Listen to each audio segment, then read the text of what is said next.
standing position or in supine position. Okay, so ma'am, I want you to lie on your back. Okay, supine. Supine. Lala.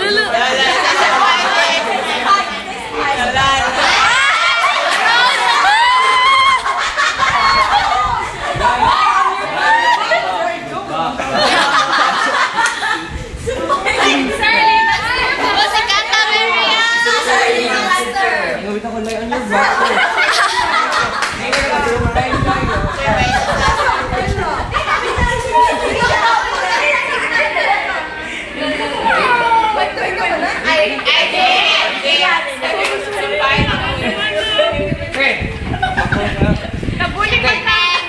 Listen. Okay, we're going to palpate for the greater trochanter of the femur. Greater trochanter. So, before you have palpated the iliac crest, so mga 2.5 inches here on the lateral side. You're going to place your finger and ask the patient, Ma'am, I want you to roll. Or rotate ba siya? Rotate your lower extremity in and out. Rotate ba? Ikaw ba?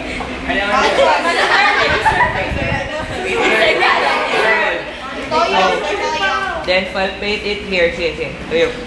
There. So, kanang bone. Teka pa daw, sir. Sige, tuyo. Then, kanang bone nga, you can palpate when nag-rotate siya. So, that would now be your greater trochanter.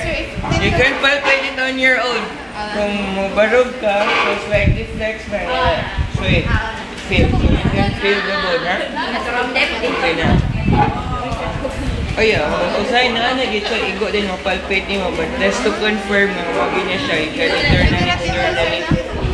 externally rotate the hip there, so more na ang move. Right here? Questions na? Okay, sit on the plate. Okay, next. So we're going to palpate here at the level sa knee joint. Right.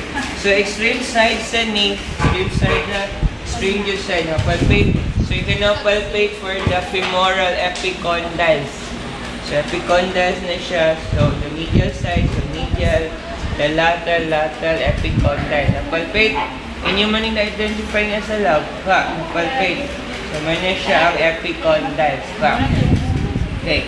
Now, okay. So from there, if you move it upward, okay. So you can now palpate for your supracondylar ridge. Na-mention din sa lab. Okay, so your supracondylar ridge above the epicondyle, supracondylar. So this one is the medial.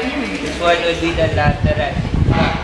Although there are times sakit siya i-palpate, so you don't have to force na lang. Labi na if very bulky ang muscle, you have to press it down. Painful the parts of patient. Okay. So again, going back to the epicondyles, you move towards the midline of the knee, but not reaching the patella. Midline lang ha. So from the epicondyle going midline, but not reaching the midline yun. Padung lang. Then not reaching the patella. You can now palpate for the condyles of the femur. So femoral condyle. So medial of lateral femoral condyle. Palpate.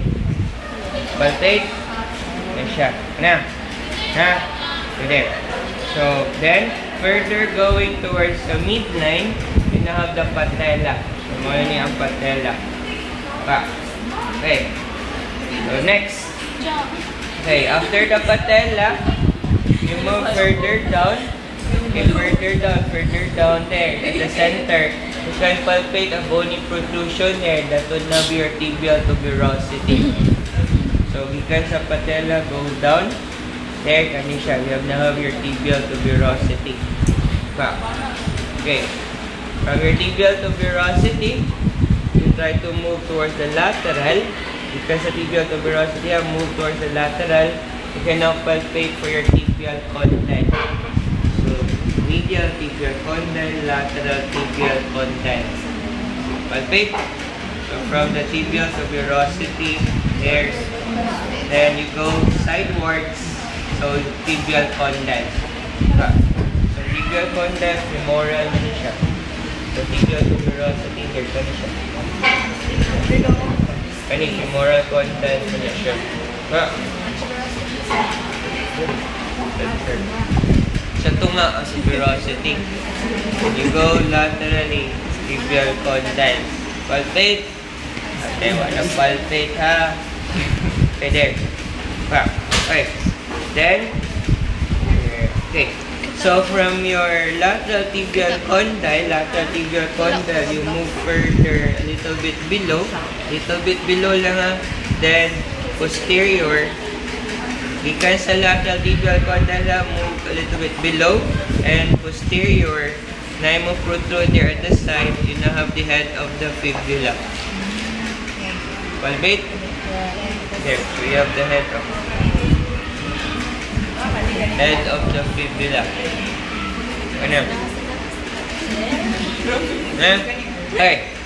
So from the head of the fibula, you further go down, then you can now palpate.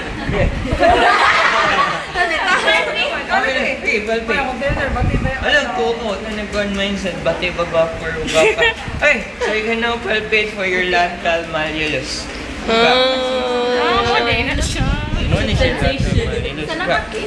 There.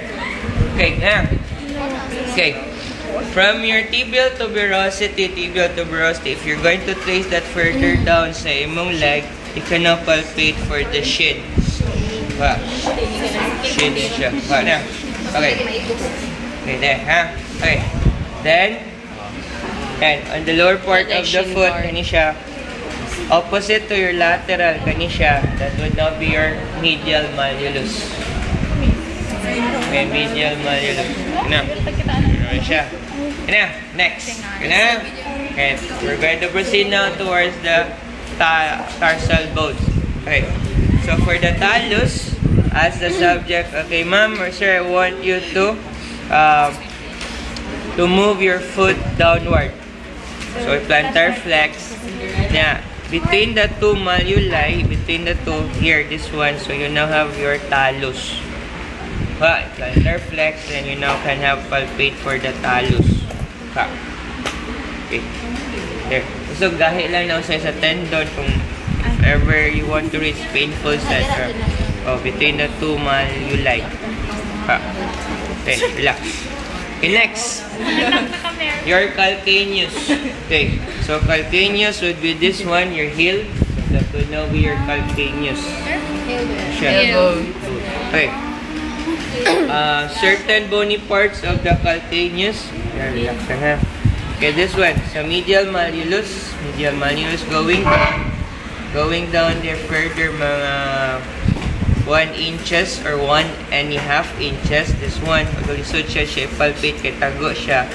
This one, you can now palpate for the sustentaculum tali. Sustentaculum tali. Depends, yes. Sustentaculum tali. Wala, pwede nimo if you want kay invert nimo ang foot gamay. So to palpate for that. So kani siya diri. So below sa imong medial malleus mga 1 or perhaps 1.5 inches pa. Okay. So after your sustentaculum tali, okay. Next here, anterior to your kani siya nga portion here nga ni protrude na siya. You can now palpate for your this one, tuberosity of the navicular bone. Here. Tuberosity of the navicular bone. Palpate. Show. Here.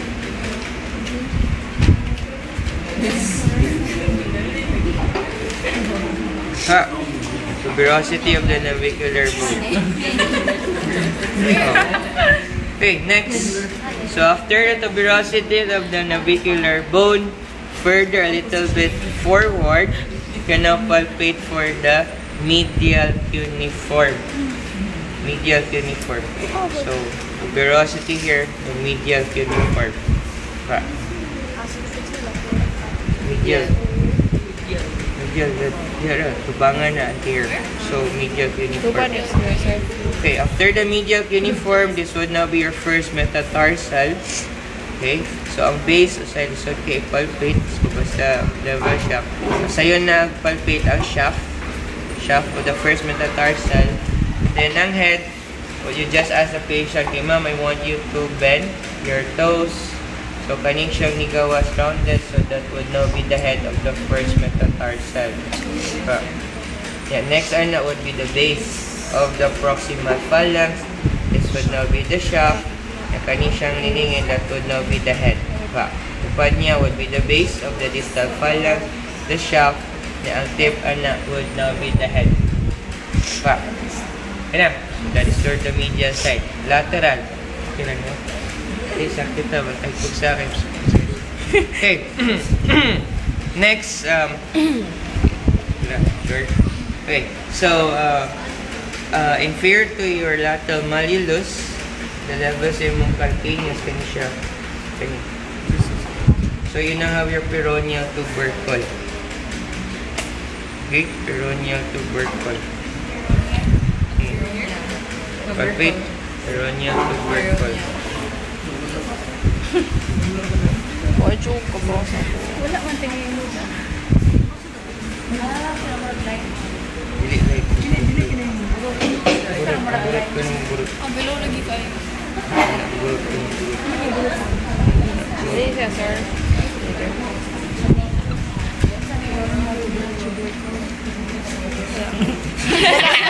Wala man tingin dyan, sir. You can invert the foot para maklaro siya sa Abnormal na siya, sir. Wadyo dyan. Masay na kayo siya prominent. Sahay, wala dyan siya. Ang ba ni so prominent nga sa haid kayo siya. Ang ba? Bani. Wait.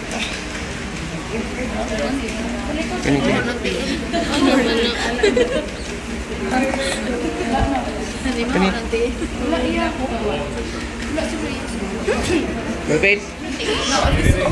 Si Mary na tingin na, sir. Okay. So there, if you're going to move further up towards the little toe, palpate mo na naay mo magbaga ring ang boot. Yes. So that would now be the tuberosity of the fifth metatarsal bone. Tuberosity. And now ni mo din, masangit. Duta niya, masangit ka. Tuberosity of the fifth metatarsal bone. Duta niya, duta there, masangit ka. Bangga. Umuli ka na, tuberosity of the fifth metatarsal bone. Na siya. Okay. So from your tuberosity there, imura na siya i-rock na siya, rock. So that would now be your cuboid. Sir? Cuboid. So dire na mo ni siya ang tuberosity of the fifth metatarsal. Imura na siya i-rock.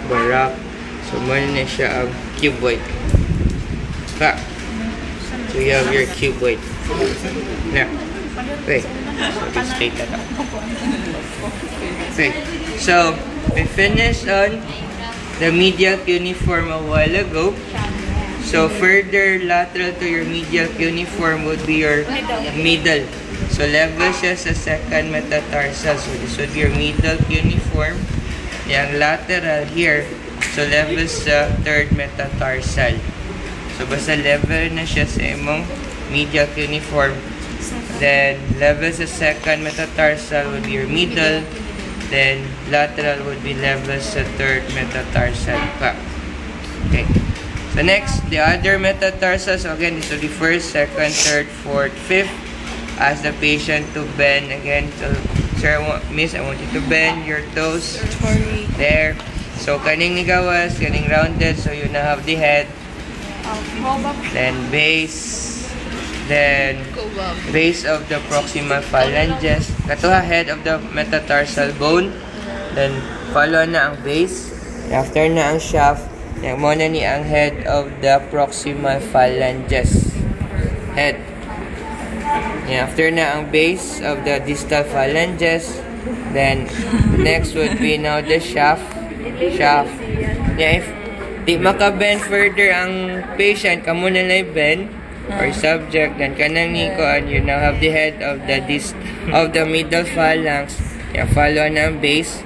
Yeah. After na would be the shaft of the distal phalanx. Yung tips toes, you now have the head of the distal phalanx.